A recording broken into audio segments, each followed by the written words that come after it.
ജില്ലയുടെ തീരത്താകെ ഭീമൻ കണ്ടെയ്നറുകൾ ഒഴുകി നടന്നതോടെ ആശങ്കയുടെ നിമിഷങ്ങൾ. തീരത്ത് എത്തിയവയിൽ 4 ഒഴിച്ച് ബാക്കിയുള്ളവയെല്ലാം കാലിയായിരുന്നു. ചൈനീസ് നിർമ്മിത ചായപ്പൊടി, വസ്ത്രങ്ങൾ, ന്യൂസ് പ്രിന്റ്, ആശുപത്രി ആവശ്യങ്ങൾക്കുള്ള ഗ്ലാസ് എന്നിവയാണ് ഈ 4 കണ്ടെയ്നറുകളിൽ ഉണ്ടായിരുന്നത്. കണ്ടെയ്നറിൽ നിന്ന് രാസവസ്തുക്കളോ ഇന്ധനമോ കടലിൽ കലർന്നോ എന്ന് ആശങ്ക. 200 മീറ്റർ അകലെ മാറി നിൽക്കണമെന്ന് പ്രത്യേക നിർദ്ദേശം തന്നിട്ടാണ് പോയിട്ടുള്ളത്.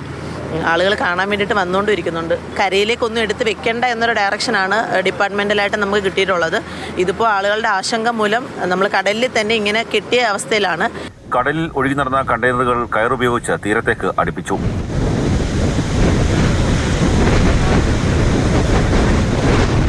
കണ്ടെയ്നറിനുള്ളിലുള്ള തെർമോക്കോൾ മാലിന്യം തീരത്താകെ പടർന്നു.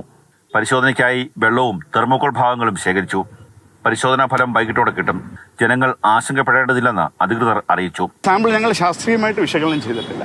ഞങ്ങളുടെ ശാസ്ത്രീയ ലാബിൽ കൊണ്ടുപോയി ഇത് ഏതൊക്കെയാണ് സബ്സ്റ്റൻസ്, അതിൻ്റെ കോൺസെൻട്രേഷൻ എന്താണ്, അതുകൊണ്ട് എന്തെങ്കിലും പ്രശ്നമുണ്ടോ എന്നുള്ള കാര്യങ്ങൾ നമ്മുടെ ശാസ്ത്രീയ പരിശോധനയിൽ കൂടെ നമുക്ക് മനസ്സിലാക്കാൻ സാധിക്കും.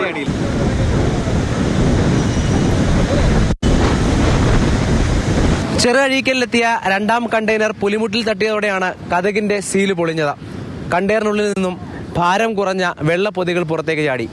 ഏറെ ആശങ്കയോടെയാണ് ജനങ്ങളും ജില്ലാ ഭരണകൂടവും ആ കാഴ്ച കണ്ടത്.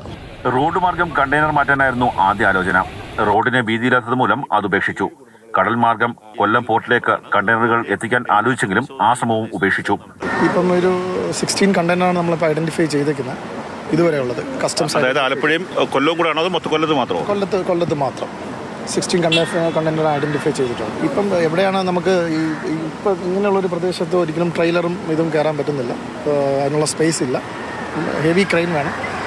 ഒരു 100 ടൺ ക്രെയിനാണ് നമുക്ക് റിക്വയർമെൻ്റ് ഉള്ളത്. അതിനുള്ള ഫെസിലിറ്റി ഇവിടെ ഇല്ലാത്തതുകൊണ്ട് ബൈ സീ മാത്രമാണ് നമുക്കൊരു ഓപ്പറേഷൻ സ്റ്റാർട്ട് ചെയ്യാൻ പറ്റുന്നത്, ടോ ചെയ്യാൻ പറ്റുന്നത്. അപ്പോൾ അതിന് ഓൾറെഡി നമ്മൾ ഡൈവേഴ്സും ഇതുകൊണ്ട് സ്റ്റാർട്ട് ചെയ്തിട്ടുണ്ട്. വേലിയിറക്ക സമയത്ത് കണ്ടെയ്നറുകൾ മാറ്റാനാണ് നീക്കം. നാളെ രാവിലെയും വൈകിട്ടും ഈ ശ്രമം തുടരും. കണ്ടെയ്നറുകളിൽ നിന്ന് ഏതാണ്ട് 200 മീറ്റർ അകലം പാലിക്കണമെന്നുള്ള കർശന നിർദ്ദേശം ജനങ്ങൾക്ക് സർക്കാർ നൽകിയിട്ടുണ്ട്. ഒപ്പം തന്നെ മത്സ്യത്തൊഴിലാളികൾ പറയുന്നത് അടിയന്തരമായി ഇവ മാറ്റാൻ വേണ്ടിയുള്ള ഒരു നടപടി സ്വീകരിക്കണം. അല്ലാത്ത പക്ഷം അവരുടെ ഉപജീവന മാർഗമായിട്ടുള്ള മത്സ്യബന്ധനം തകർന്ന അവസ്ഥയിലേക്ക് കാര്യങ്ങൾ എത്തുമെന്നാണ്. ക്യാമറമാൻ ഷാനാസ് പരീദിനൊപ്പം കണ്ണൻ നായർ, മാതൃഭൂമി ന്യൂസ്, കൊല്ലം.